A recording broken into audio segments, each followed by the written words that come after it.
سلام كما يصنحوا كبرات تخاتلت نلام قدام مشات 27 مسكرم 2025 زتدالو حدش زيناتات حيزلكم قريب لخو مكتتالكم يعدم فلما كندبتاتو ኤርትራ ብዛዕባ አፍ ደገ ባሕሪ ዘይብለን ሃገራት መግለጽ መሃባን ፍሉይ አማኻሪ ፕሬዝዳንት አሜሪካ ዶናልድ ትራምፕ ዝኾነ ብዛዕባ ኤርትራ ዝሃቦ መግለጽን ንኤርትራ ከም ዘድነቐን ከም ዘመስገነን በዓል መስቀል ኣብ ኤርትራ ተኸቢሩ ከም ዝወዓለን ኤርትራ ኣብ ጉዳይ አፍ ደገ ባሕሪ ምስ ኢትዮጵያ ክትዘራረብ ዝምልከት ዘውፅአቶ መግለጽን አፍሪካውያን እኹል ዕድላት ይረኽቡ ከም ዘየለው ኦሎምፒካዊ ተቐዳዳማይ ቢንያም ግርማይ كم زحبرن أو كنا السودان سراي السودان يعوض كم زلون زبلون كالين زحبر زرزر زيناتات حيزنا لكم قريبنا لنا نشانلنا سبسكرايب بمقبار كسب مودة تكهتلونا بخبرنا عدمكم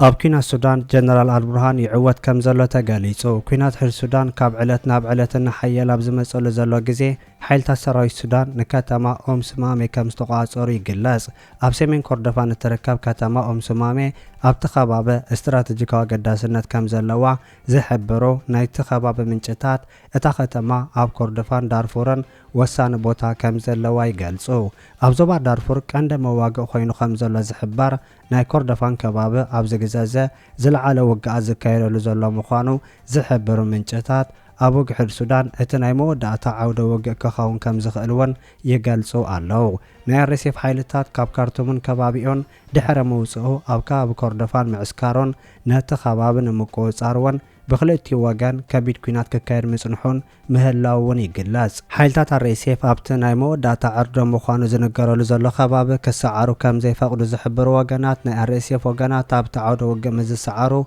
مودة أم كخون مخانو ينصرو ناي سراي السودان أبت مسار رئيسيف زكاير وزلو كاس على ربرب سعيرام كوز وطراي كم زواز أم زحبرو تموغانات بوغان سراي السودان ون أبت خباب مسعار مالت تماليسام أب كارتو موسا كسعب كم زخالي نقار أما زياخل التشن عسران سلستان زي جمرة أب سودان زكاير زلو جيتشت لك أحزات نمفلات أسقام مكوان تخوانا كاميتن 50 شيح كساب كلتا 100 شيح زقمات موت أصعبو خمزلو زحبر ناي حبرات هاقرات سابساب كانت أنكموت بسنك مفراس عقدستا أقلقلوتات زمزت ميتن زسعبو حماماتن كوينام كوينات عامز الراسيان كال أي زعابي تنكم مخانوون يقلز اتو كوينات أب عالم تزعابي سابقا قلولاون أبقيسو زلو خوينو لعلى 14 مليون سبات أبوش تهاجر يخون كم سدة تنياتا تمزابيلهم كم زلو كالوت مليونات ون نابقراب تهاجرات تسديدهم كم زلو يحبار اتقجت همونغو سراي السودانان ناي الرسيف حايلتا زكاير ناي سلطان كوينات كخاونن كارلو ناي دقامت اتاونت ناي سلام تسفاتات أسأل ميتو وخم زلو سودان أب كلتا تمغيلا كلتا منقستات مسريتا خم زلوون بتوساخي نقار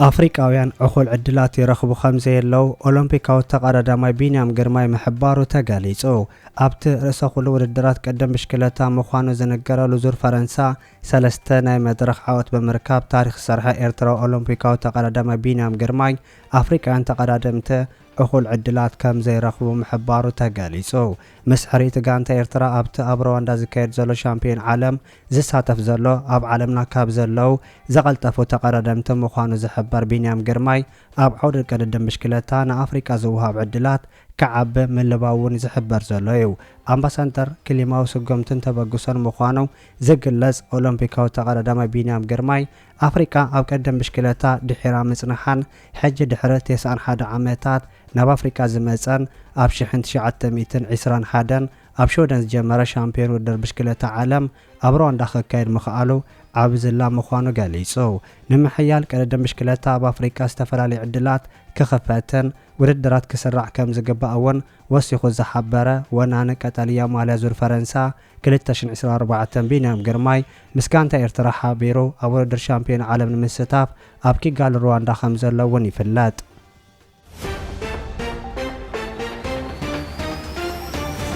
بعل مسكال أب إيرتران إثيوبيان تخبيرو كم زوا على تقاليسو حيمانتو بعل مسكال أب اسمرا أب حت مسكرا مصنبالو لوم كاب اسمرا زوز حبريتا زغلص خوينو كابز بتوساخون أب إثيوبيا أب كلهم كتماتاتن ኣብ ትግራይ ድማ ብፍሉይ ኣብ ከተማ ዓዲግራት መቐለን ተኸቢሩ ከም ዝወዓለ ተገሊጹሎ።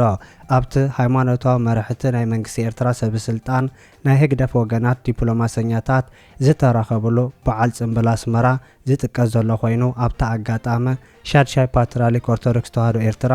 አቡነ ባሲሎስ ቀዳማይ ተረኺቦም መንባሮምን ይሕበር። ሓላፊ ስብከተ ወንጌል መምህር ስምዖት በየነ ንትርጉም በዓል መስቀል በዝምልከት ኣብ ዝሃብዎ ሃይማኖታውን ሃገራውን ክብርታት ዝሓዘለ ኣስተምህሮ ሃይማኖታዊ በዓላትና ሓድነትን ስንይትን እንመሃረሎም ክብርታትና እንገልጸሎም መኽሰብዮም ክብሉ ምዝራቦም ሚኒስተር የማነ አቶ የማነ ገብረ መስቀል ኣብ ትዊተር ገሊጹሎ። ስስዐ ትዕቢት ዘይናትካ ምድላይ ኣወጊድና ብናትና ብምንነትና ክንሕበን ክብርታትና ክንዕቅብ ከም ዝተላበው ዝነገረሎም እቶም መምህር በዓላትና ብሓጎስን ብትብዓትን ንምብዓል ዘብቅዑና ሰማዕታትና ክብሪ ምስጋናን ይኹኖም ክብሉ ከም ዝገለጹ ሚኒስተር የማነ ወሲኹ ኣረዲዩሎ።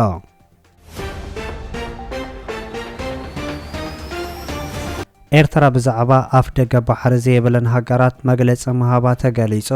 ኣፍ ደገ ባሕሪ ምህላውን ዘይምህላውን ታሪኻዊ ሓቂ ምዃኑ ዘነጸረ ናይ መንግስቲ ኤርትራ መግለፂ ኣፍ ደገ ባሕሪ ዘይብለን ሃገራት ኣፍ ደገ ባሕሪ ክረኽባ ባህርያዊ መሰል ከም ዘይኮና ነጺሩሎ።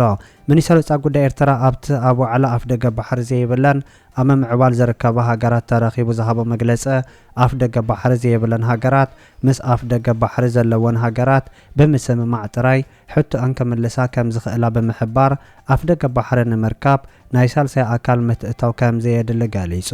ዝኾነት ሃገር ተነጺላ ክስስን ኣይትኽእልን እያ ዝበለ ሚኒስተር ዑስማን ሓንቲ ሃገር ምስ ካሊእ ሃገር ክትሓባበር ምርጫ ዘይኮነ መድረኻዊ ግዴታ ምዃኑ ክገልጽ እንከሎ ጎራብቲ ሃገራት ልምዓታዊ መሻርክቲ ክኾና ምእንቲ ኣብ ግብራ ውፅኢት ዝኣምን ሽርክነት ክህሉ ምጽውዕ እውን ይሕበር። ኣብ መትከላት ሃገራዊ ሕጊ ዝተመርኮዘ ዝምድናታት ኣብ መንጎ ጎራብቲ ሃገራት ክህሉ ወሳኒ ምዃኑ ዝሓበረ ሚኒስተር ዑስማን ሳልሕ ጎራብቲ ሃገራት ሉላውነት ከኽብራ ማዕርነት ከኣምና ሕድሕዳዊ ምክባር ከዘውተራ ከምኡ እውን ኣብ ነንሕደ ምትእታው ምግባር ከቋረፃ ምትሕሳብ እውን ይግለጽ። ምፍራሕን ዳንኬራን ዝወለዶ ሓበራዊ ልምዓት ከም ዘየለ ዝገለጸ ሚኒስተር ዑስማን ሉላውነት እንተደኣ ተጋሂሱን ሕጋዊ መስርሕ ምዝጉሰን ስርዓታት ዘይሓላፍነት ተርእዮታት ከም ዘምዕብሉ እውን ወሲኹ ገሊጹሎ። ኤርትራ ናይ ገምገም ባሕሪ ሉላዊት ሃገር ምዃናን ሃገራዊ ክብርታታ እውን ብዘይ ቅድመ ኩነት ክተረጋገጽ እትደሊ ምዃና ዝሓበረት ሚኒስተር ምእንቲ ሉላዊ መሬታን ባሕራን ዋጋ ክትከፍል ምዃና እውን ገሊጹ ኣሎ። ንሉላውነት ሃገራት ዞንና ባሕርን ዝምልከት ኣህጉራዊ ሕጊ ከም ዘሎን ዝኾነ ዘይምቅዳው ኣብ ኣህጉራዊ ሕጊ ክቐርብ ከም ዝኽእል ዝገለጸት ሚኒስተር ብሳልሳይ ኣካል ዝግበር ናይ ምሽምጋል ንጥፈታት ዘይግብኡን ዘየድለ ምዃኑ ኣስሚሩሎ ኣሎ። ኢትዮጵያ ናይ ኤርትራ ኣፍ ደገ ባሕሪ ብታሪኽን ብጂኦግራፍን ከም ዝምልከታ ክትሕብር ጽንሐት ኮይና ናይ ኢትዮጵያ ፕረዝዳንት ታየ ኣጽቀሥላሴ እውን ባሕሪ ናይ ኩሎም ህዝብታት ክኸውን ከም ዝግባእ ዝሕብር መደረ ኣብ ናይ ሕብረት ሃገራት መድረኽ ከም ዘስምዐ ይፍለጥ።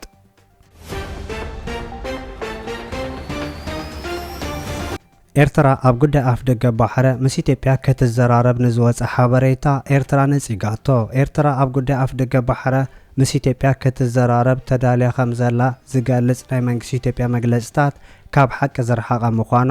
ኣብ ኢትዮጵያ ፈጻሚ ጉዳያት ኤምባሲ ኤርትራ አቶ ቢንያም በርሀ ኣብ ገጻ ትዊተር ገሊጹ።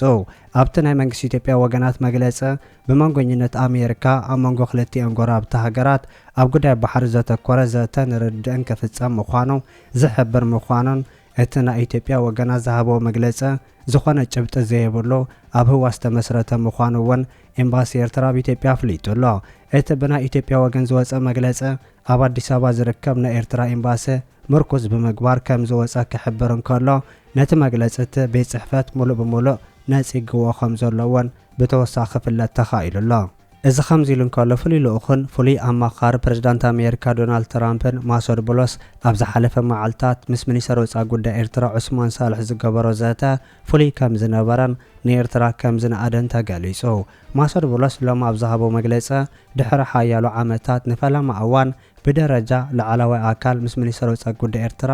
አቶ ዑስማን ሳልሕ ርክብ ብምክያደይ የምስገን ውፅኢታዊ ዝበሃል ክልቲኡ ዝምድና ዳግማይ ንምምስራት ብክልቲኡ ወገን ንጹር ድሌት ከም ዘሎ ክንርዳእ ክኢልና ኣለና ኢሉ።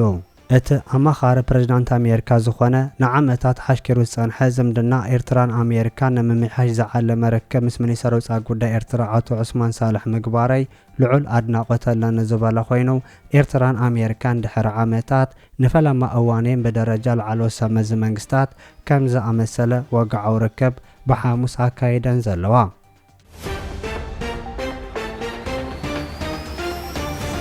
ክቡራት ተኸታተልቲ ንሎም ዝተዳለወ ዜና ነዚ ይመስል ኣብ ዝቕጽሉ ዝፍነው ዜናታት በቐዳምነት ክበጽሐኩም ሳብስክራይብ ዘይገበርኩም ሳብስክራይብ ንኽትገብሩ ብኸብሪ ንዕድመኩም